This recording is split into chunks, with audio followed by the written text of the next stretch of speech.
एकादशी का व्रत कब धारण किया जा रहा है, तो जानेंगे व्रत की शुभ मुहूर्त के बारे में। पारण का क्या समय होगा, पारण कब और किस चीज से किया जाएगा, तो आइए जानते हैं इन सबों के बारे में। पुत्रदा एकादशी का व्रत वर्ष में 2 बार मनाया जाता है। एक तो सावन के अम में और एक पौष के महीने में, दोनों ही शुक्ल पक्ष की एकादशी के दिन, जो कि पुत्रदा एकादशी का व्रत धारण किया जाता है। यह व्रत संतान प्रदायक व्रत है। जो भी संतान इच्छुक भक्त हो, उन्हें अवश्य ही पुत्रदा एकादशी का व्रत धारण करना चाहिए और इस दिन भगवान विष्णु माता लक्ष्मी का पूरे विधि विधान के साथ पूजन करना चाहिए तथा भगवान श्री कृष्ण की पूजा करनी चाहिए। आप सभी भक्तों को पुत्रदादा एकादशी व्रत की ढेर सारी सुख कामनाएं। आप सभी के जीवन में लक्ष्मी नारायण की कृपा से आप सभी को सभी प्रकार के सुख और समृद्धि की प्राप्ति हो। एकादशी का व्रत, जो कि प्रत्येक माह के कृष्ण पक्ष और शुक्ल पक्ष की एकादशी तिथि के दिन धारण किया जाता है, इसे एकादशी या 11 वर्ष के नाम से जाना जाता है।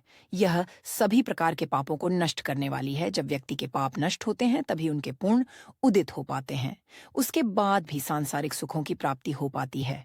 तो आइए जानते हैं पुत्र तथा एकादशी व्रत की शुभ मुहूर्त और पारण समय के बारे में। एकादशी तिथि प्रारंभ समय 9 जनवरी 2025 दिन गुरुवार दोपहर 12:24 से, और एकादशी तिथि की जो समाप्ति वह 10 जनवरी 2025 दिन शुक्रवार को सुबह 10 बजे 2 मिनट पर एकादशी तिथि की समाप्ति है। तो सूर्य उदय व्याप के अनुसार और द्वादशी युक्त एकादशी का व्रत, जो कि 10 जनवरी 2025 दिन शुक्रवार को जो सभी भक्त जनपुत्र तथा एकादशी का व्रत धारण करेंगे, एकादशी व्रत का पारंभ, जो कि हरिवासर समाप्त होने के बाद किया जाता है। हरिवासर का समय एकादशी तिथि का पहला चौथाई हिस्सा परिवसार का होता है। तो द्वादशी तिथि की जो समाप्ति है वह 11 जनवरी 2025 दिन शनिवार को सुबह 8:02 पर द्वादशी तिथि की समाप्ति है। तो पारण का समय 11 जनवरी को सुबह 7:01 से सुबह 8:02 तक उतता एकादशी व्रत का धारण पारण किया जाए।